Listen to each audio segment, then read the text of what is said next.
Hey everyone, welcome to CNC Auto Works. Hope everyone's having a great day. What I got here is a donor parts transmission 4L60E. I've recently started building these, and I've done a bunch of research, and I see a lot of guys, they go to install a Corvette servo. Everybody wants a farmer shift.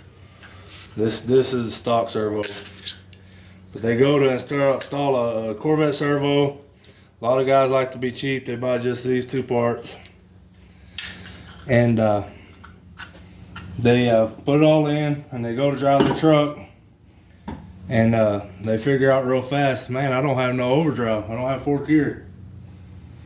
Well, a lot of times, 9 times out of 10, what happens is when you're installing this,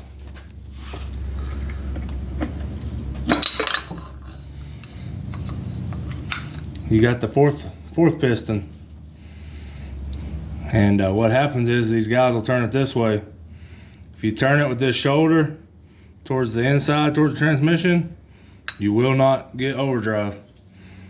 This longer nipple here on this piston goes towards the cap.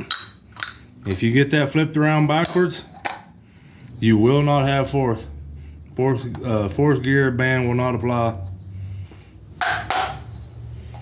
And it's as simple as that. You just underneath the truck, some people get disoriented, and they turn that around backwards, and they go for a test drive, no fourth gear. And like I say, it's usually that's usually the problem. It's as simple as that.